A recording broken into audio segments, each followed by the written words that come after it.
Hello दोस्तों, आपका स्वागत है हमारे यूट्यूब चैनल सुजानगंज 1001 की जीके जीएस की आज की क्लास में।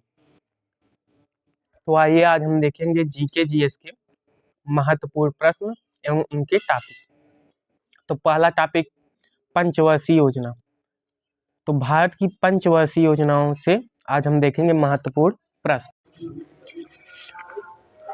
तो पंचवर्षीय योजना से आइए देखते हैं आज का पहला क्वेश्चन। किस पंचवर्षीय योजना की वास्तविक वृद्धि दर अपने लक्ष्य से अधिक थी? अर्थात ऐसी पंचवर्षीय योजना जिसमें उसके लक्ष्य से अधिक वृद्धि की गई थी। तो पहली पंचवर्षीय योजना ऐसी थी जिसमें उसकी वास्तविक वृद्धि दर अपने लक्ष्य से अधिक थी। ऑप्शन ए सही है। अगला क्वेश्चन,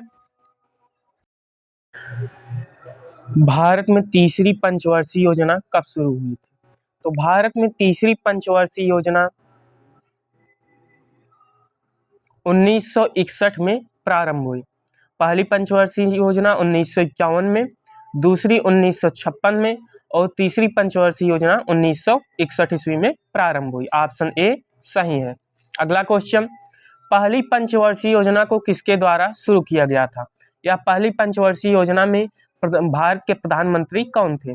तो पहली पंचवर्षीय योजना को जवाहरलाल नेहरू द्वारा प्रारंभ किया गया था, अर्थात भारत के प्रथम प्रधानमंत्री जवाहरलाल नेहरू थे। ऑप्शन ए सही है। अगला क्वेश्चन, कृषि का विकास किस पंचवर्षीय योजना का आदर्श वाक्य था?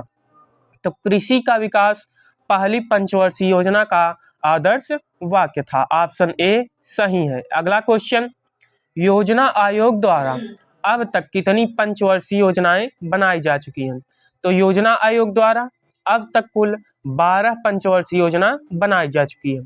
अब योजना आयोग को बदलकर उसके स्थान पर नीति आयोग का गठन किया गया है। ऑप्शन ए सही है। अगला क्वेश्चन, भारत में योजना आयोग का गठन किस वर्ष किया गया था? तो भारत में योजना आयोग का गठन वर्ष 1950 ईस्वी में हुआ था। ऑप्शन डी सही है। अगला क्वेश्चन, भारत की पहली पंचवर्षीय योजना कब आरंभ हुई थी? तो भारत की पहली पंचवर्षीय योजना वर्ष 1951 में आरंभ हुई थी, जो वर्ष 1956 तक चली थी। ठीक, ऑप्शन सी सही है। अगला क्वेश्चन, प्रथम पंचवर्षीय योजना कब से कब तक चली थी? तो प्रथम पंचवर्षीय योजना यह 1 अप्रैल 1951 से लेकर 31 मार्च 1956 तक चली थी। 1 अप्रैल 1951 से 31 मार्च 1956 तक पहली पंचवर्षीय योजना। ऑप्शन डी सही है।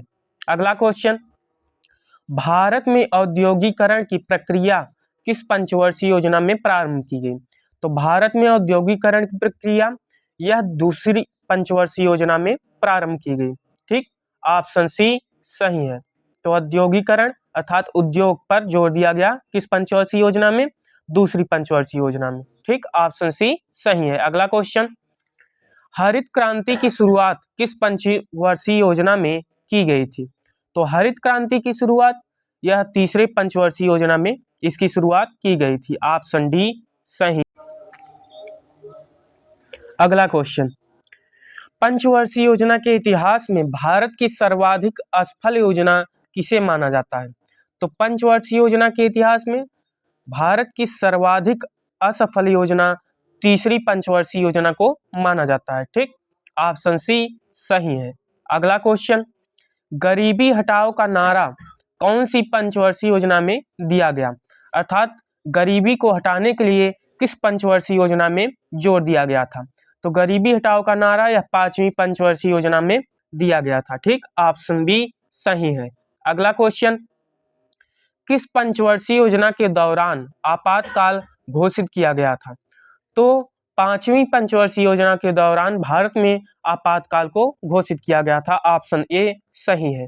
अगला क्वेश्चन, 10वीं पंचवर्षीय योजना में किस पर अधिक बल दिया गया था? तो गरीबी और बेरोजगारी को समाप्त करने के लिए 10वीं पंचवर्षीय योजना पर में अधिक बल दिया गया था। ऑप्शन डी सही है। अगला क्वेश्चन, तीसरी पंचवर्षीय योजना के दौरान भारत के प्रधानमंत्री कौन थे?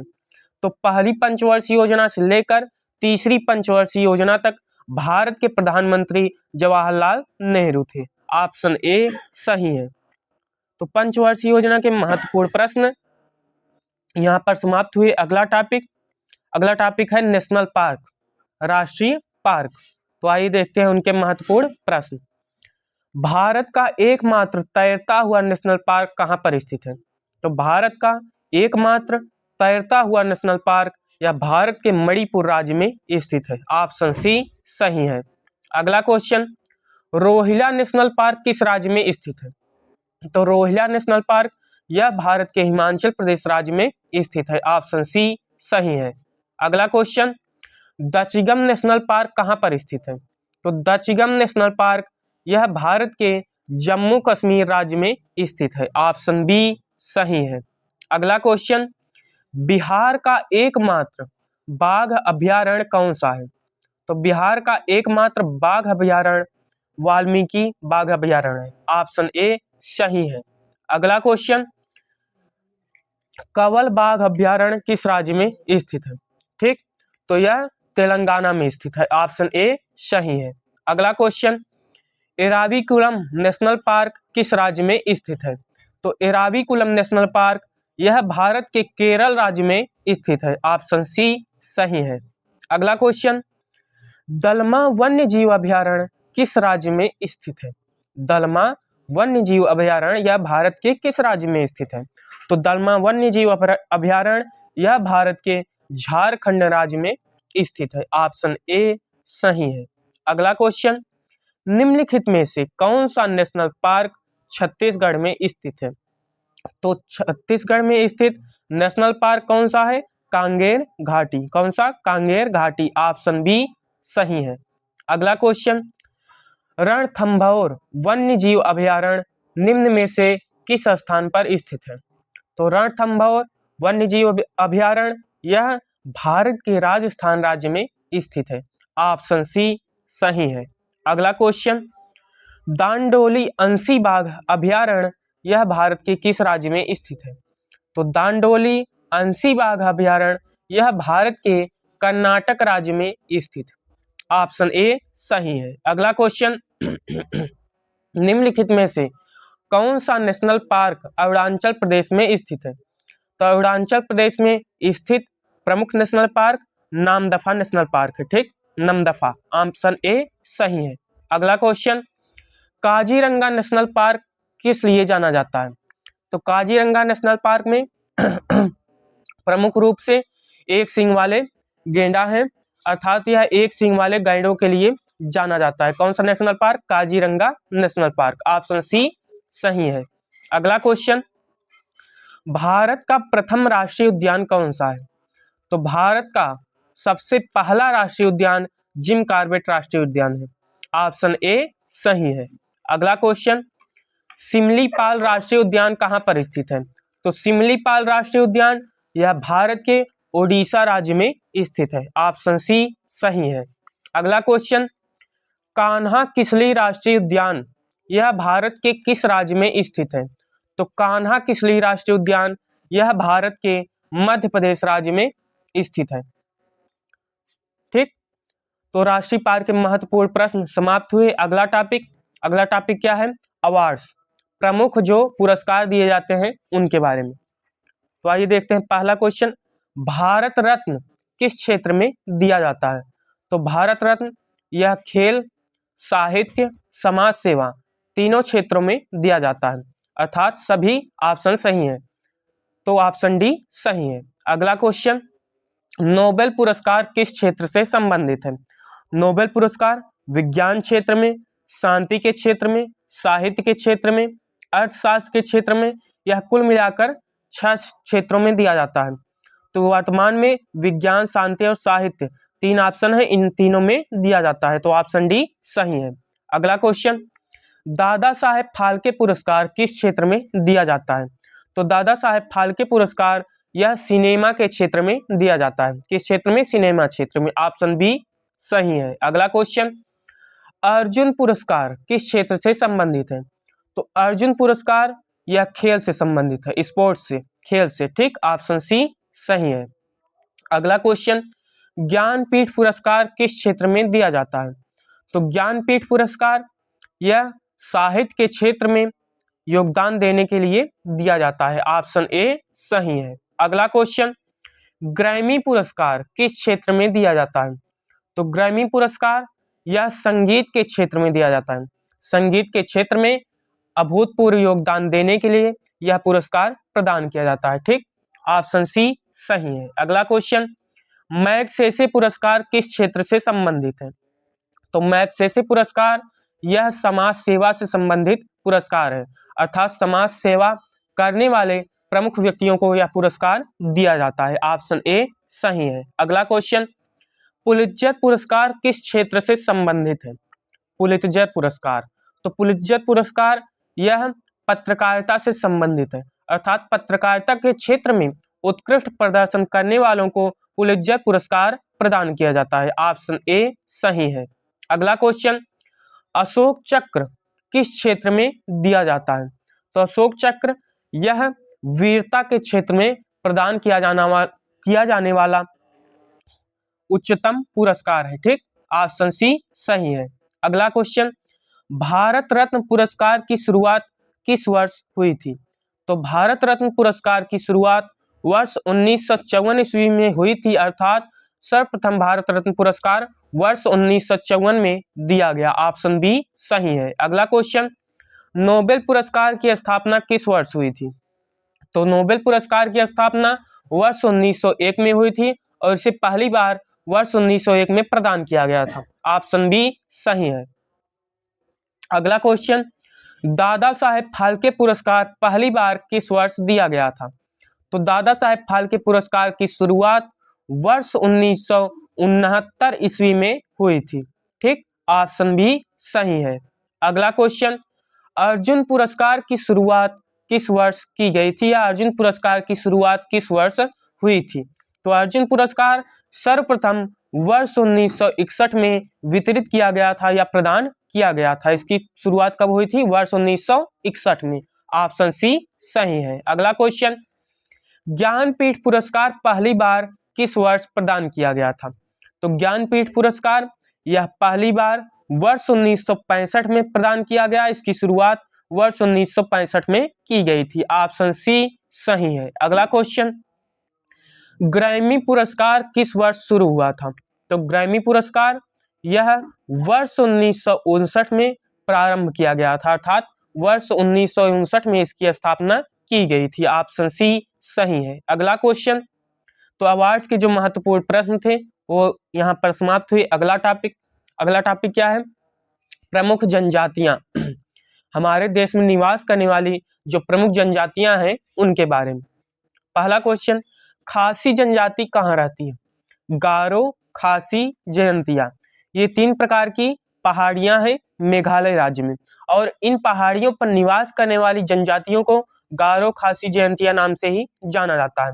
तो खासी जनजाति यह भारत के मेघालय राज्य में पाई जाती है। ऑप्शन बी सही है। अगला क्वेश्चन, मिसिंग जनजाति के लोग किस द्वीप पर निवास करते हैं? तो मिसिंग जनजाति के लोग माजुली द्वीप पर निवास करते हैं। किस द्वीप पर? माजुली द्वीप पर। ठीक, ऑप्शन ए सही है। अगला क्वेश्चन, किस राज्य की कुकी जनजाति मीमकोट उत्सव मनाती है? तो नागालैंड राज्य की जो कुकी जनजाति है यह मीमकोट नामक उत्सव को, अर्थात मीमकोट नामक त्योहार को मनाती है। ठीक, ऑप्शन सी सही है। अगला क्वेश्चन, अंगामी जनजाति किस राज्य से संबंधित है जो सेकेर नई नामक उत्सव मनाती है? सेकेर नई नामक उत्सव मनाने वाली अंगामी जनजाति यह किस राज्य से संबंधित है?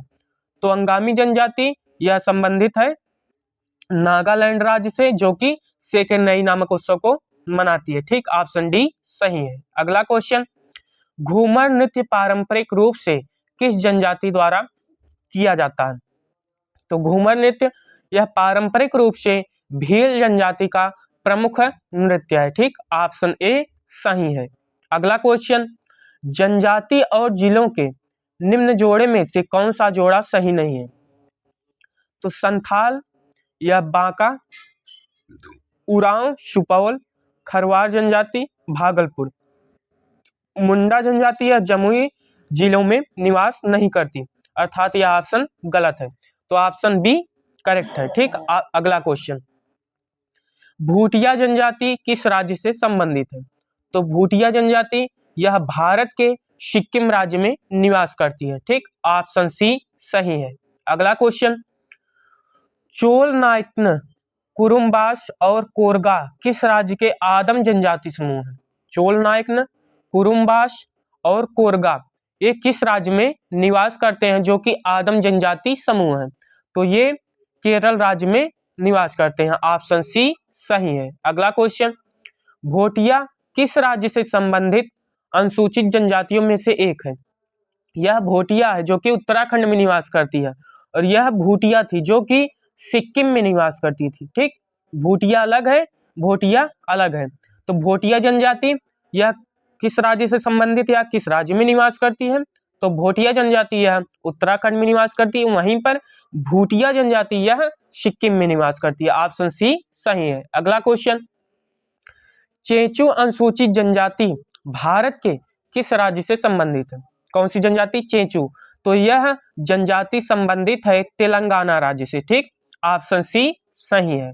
अगला क्वेश्चन, नीसी जनजाति यह किस राज्य से संबंधित है या यह भारत के किस राज्य में निवास करती है? तो नीसी जनजाति यह भारत के अरुणाचल प्रदेश राज्य में निवास करती है। ऑप्शन ए सही है। अगला क्वेश्चन, संथाल किस राज्य की प्रमुख जनजाति है? तो संथाल प्रमुख रूप से भारत के पश्चिम बंगाल राज्य में निवास करती है। ठीक, ऑप्शन सी सही है। अगला क्वेश्चन, टोडा जनजाति मुख्य रूप से किस राज्य से संबंधित है? यह टोडा जनजाति मुख्य रूप से किस राज्य में निवास करती है? तो टोडा जनजाति प्रमुख रूप से भारत के तमिलनाडु राज्य में निवास करती है। ऑप्शन सी सही है। अगला क्वेश्चन, मोरनी मोड़ना किस जनजाति से संबंधित है? तो मोरनी मोड़ना यह मीणा जनजाति से संबंधित है। ठीक, ऑप्शन सी सही है। अगला क्वेश्चन, कोल जनजाति उत्तर प्रदेश के अलावा किस राज्य में पाई जाती है? तो कोल जनजाति यह उत्तर प्रदेश की प्रमुख जनजाति है। उत्तर प्रदेश के अलावा यह मध्य प्रदेश राज्य में भी पाई जाती है। तो प्रमुख जनजातियों के जो महत्वपूर्ण प्रश्न थे वो यहाँ पर समाप्त हुए। तो आज के 4 महत्वपूर्ण जीके जीएस के टॉपिक समाप्त हुए। हम पुनः कल मिलेंगे जीके जीएस के नए टॉपिक्स एवं उनके नए महत्वपूर्ण प्रश्नों के साथ। आज के लिए बस इतना ही।